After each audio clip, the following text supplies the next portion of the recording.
Hey guys, Ninja Guy VR here, and today we're doing a review of Thief Simulator VR on PSVR 2. The game has been out for a few years now on Steam VR and MetaQuest, but we've recently seen the release of the game on PlayStation. I went through the whole game, and today I'm here to tell you everything you need to know about this version. Before we start, I'm so close to hitting 1000 subs on my channel. If you could hit that button to help me out on my journey to grow my channel, that would be so amazing. Okay, so let's put on our gloves, take out our lockpick, and let's check this game out.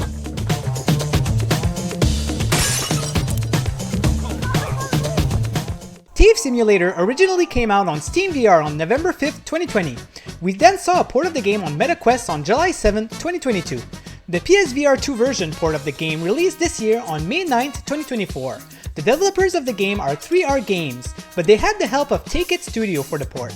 These guys are currently working on an interesting non-VR game called Before Exit Supermarket, where your objective is to close down a supermarket for the night. I hope that they do get a VR version out of it because it feels like it would work really well. Alright, let's take a look at the game. First and foremost, in case you're wondering, this game is basically just like the original game on flat screen, but in VR. You will be experiencing the same story and the same environments, but that doesn't mean that this is a straight port. There are some very nice features done in VR which makes the game pleasant to play inside the headset. I'll be talking about these features later. The story is pretty simple, but fun.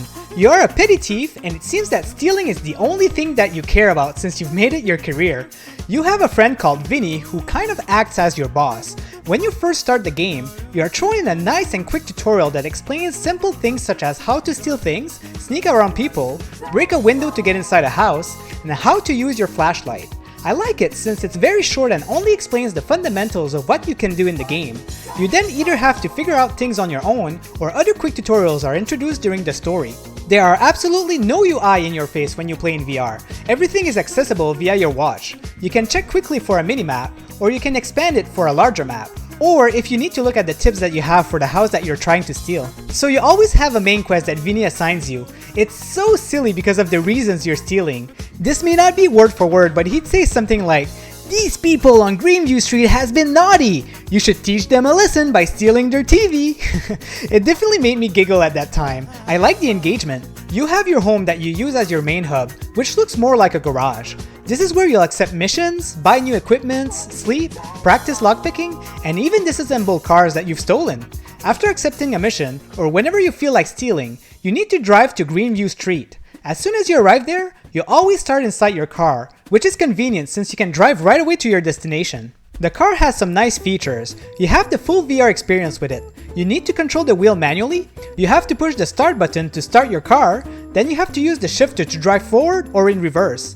You'll also need to open the door manually to get out, and also open your trunk to transport items that are too large like guitars or televisions. I find that it was kind of tedious at first, but this is the kind of game where as you play a lot of hours, you kind of get used to it and don't mind it at all after a while. The only weird thing though, is when I got in the car, my position seemed to be slightly off every time and I had to adjust it. I do hope that they fix this since this was something that was annoying. Whether you have a quest or just free roaming, your main objective will always be to go at a house and steal stuff.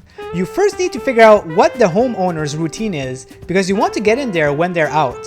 You just need to hold a button to scan the person, and it'll give you a few hours of their routine. Later in the game, you will naturally have a lot of info, and it will be much easier to know when's the right time to steal. You can enter a house by either breaking a window and just hop inside, or you can lockpick the door.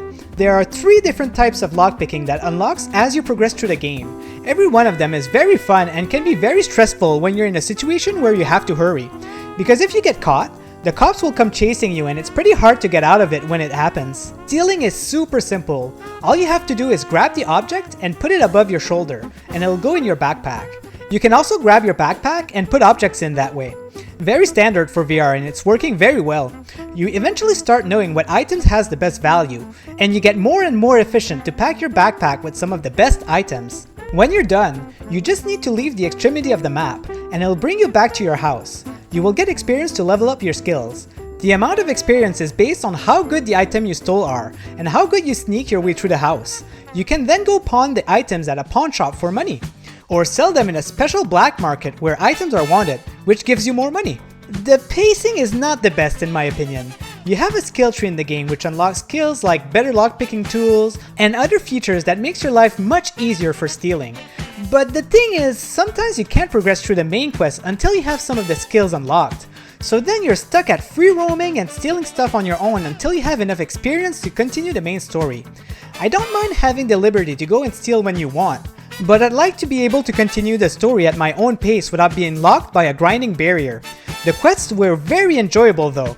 I was always excited to see what was coming next. You can use side quests called Rent a Tug to gain some experience, but you can also run out of those before having enough experience. The flat screen version of the game came out with a couple of streets, Greenview and Richie R, but the PSVR 2 version only has Greenview Street. I felt very disappointed at the end of my playthrough, because the last main quest to complete acted as a filler. You just had to finish all of the side quests, aka Rent a Tug, to finish the story. The last mission felt more like a chore than a fun time. It just felt like they used it to ensure that the game lasted long enough. By the way, my full playthrough took about 8 hours to complete on my end. I did speak to the PSVR 2 porters, and they did mention that there are updates and more info about DLCs coming soon. This was back in June though, so hopefully we will get some nice additional thing for this version. Also, keep a lookout because 3R Games are hard at work and they plan on releasing a multiplayer game of Thief Simulator, which will be a completely new experience. They are also planning on releasing a new game with the codename Taurus in the second quarter of the next year on every VR platform, so this is something to look out for. And that's about all I had to say about the game, guys. Overall, I enjoyed my experience with it. Even though I did have some nitpicks, I did not feel like I was forcing myself to play. I was personally enjoying my time every time I had my headset on, but I just wanted to lay it out so you know what you're getting into when you start it up. Thanks everyone for watching. Don't forget to hit that like button, subscribe to my channel to help on my road to 100 subs, and let me know in the comments what are your first thoughts on Thief Simulator VR. See ya!